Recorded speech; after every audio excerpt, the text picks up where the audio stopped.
উত্তেজনা হচ্ছে, আগ্রহ হচ্ছে পার্টনারের প্রতি, বাট আপনি যখন আপনার পার্টনারের কাছে যাচ্ছেন তখন আপনার লিঙ্গ উত্থান হচ্ছে না। কিংবা এমন হয় যে লিঙ্গ উত্থান হলো, আপনার আগ্রহ হচ্ছে, পার্টনারের কাছে যাচ্ছেন, বাট আপনি স্যাটিসফাইড হওয়ার আগেই আপনার লিঙ্গ আবার বসে যাচ্ছে, দ্যাট মিন্স উইক হয়ে যাচ্ছে। কি হয়, এটাকে আমরা বলি সাধারণত ইরেকটাইল ডিসফাংশন কিংবা লিঙ্গ উত্থানজনিত সমস্যা। আমি ডক্টর তাসনিম খান, চর্ম ও যৌনরোগ বিশেষজ্ঞ, কাজ করছি মেডিকেল ডিরেক্টর এবং কনসালটেন্ট হিসেবে ইডব্লিউ ভিলা মেডিকার সাথে এবং অ্যাসিস্ট্যান্ট প্রফেসর হিসেবে নর্দার্ন ইন্টারন্যাশনাল মেডিকেল কলেজ এবং হসপিটালে।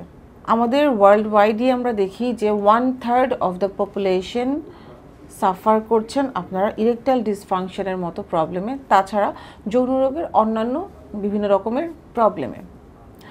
কেন হয় আমাদের এই ধরনের যৌনরোগগুলো এবং এটার চিকিৎসা পদ্ধতি কি কি আছে সেটা নিয়ে আজকে কথা বলবো।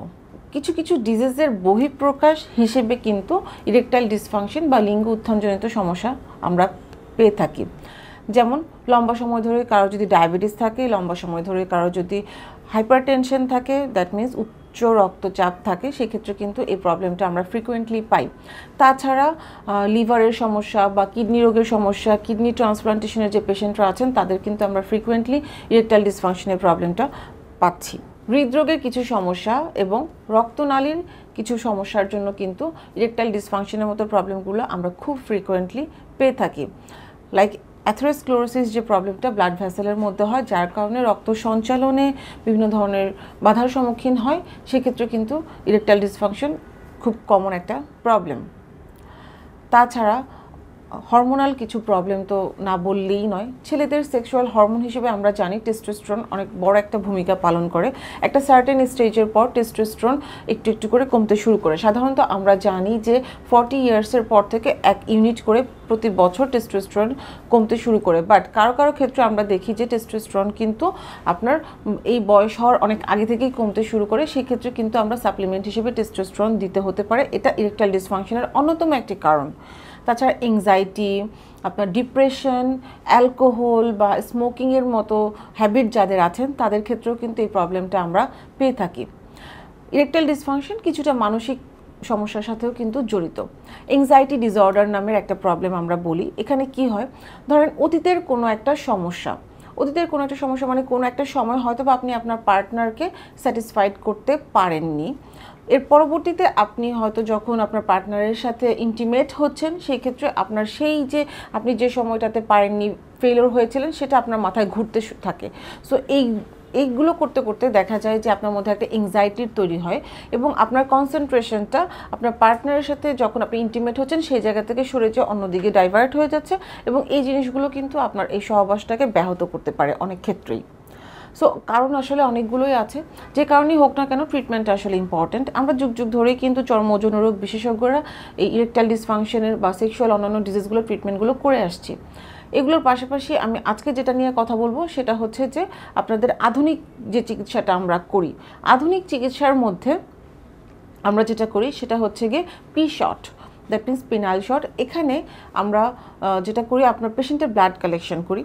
ব্লাড কালেকশন করে সেটাকে আমরা সেন্ট্রিফিউজ করে হোয়াইট ব্লাডটাকে আমরা রেড ব্লাড থেকে সেপারেট করে নিই এবং এই যে হোয়াইট ব্লাডটা আমরা পাচ্ছি যেটার মধ্যে প্লেটলেট আছে, এই প্লেটলেট রিচ যে প্লাজমাটা আমরা পাই সেটা আমরা পেনিসের মধ্যে, দ্যাট মিন্স আপনার যৌনাঙ্গের মধ্যে ইনজেক্ট করি এবং এর মাধ্যমে কি হয়, আপনার পেনিসের যে মাসলটা আছে সেটা স্ট্রং হবে, ব্লাড সার্কুলেশনটা ইমপ্রুভ হবে এবং আপনার যৌনাঙ্গ অনেক বেশি নিউট্রিশন পাবে এবং এই নিউট্রিশনের মাধ্যমে আপনার এই যে শর্ট টাইমের বা হচ্ছে আপনার মাসল উইকনেসের যে প্রবলেমটা ছিল সেটা কিন্তু অনেক ক্ষেত্রে সলভ হয়ে যাবে।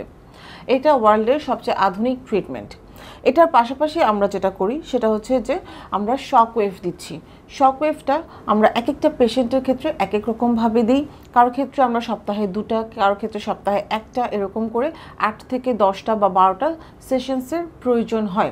শক ওয়েভের মাধ্যমে কি হয়, শক ওয়েভ মাধ্যমে আপনার যৌনাঙ্গের ব্লাড সার্কুলেশনটা ইমপ্রুভ হবে, কোনো ধরনের ব্লক থাকলে সেটা ক্লিন হয়ে যাবে এবং এর পাশাপাশি কিছু নিউট্রিশনাল সাপ্লিমেন্ট তো অবশ্যই দিতে হয়, কারণ আপনার নিউট্রিশনাল সাপ্লিমেন্টের অভাবে আপনার মাসলটা কিন্তু অনেক ক্ষেত্রে উইক হয়ে যাবে এবং আপনার বডিতে নিউট্রিশন স্ট্রেংথের জন্য, এনার্জির জন্য অবশ্যই আপনাকে খুব ভালো খাবার খেতে হবে।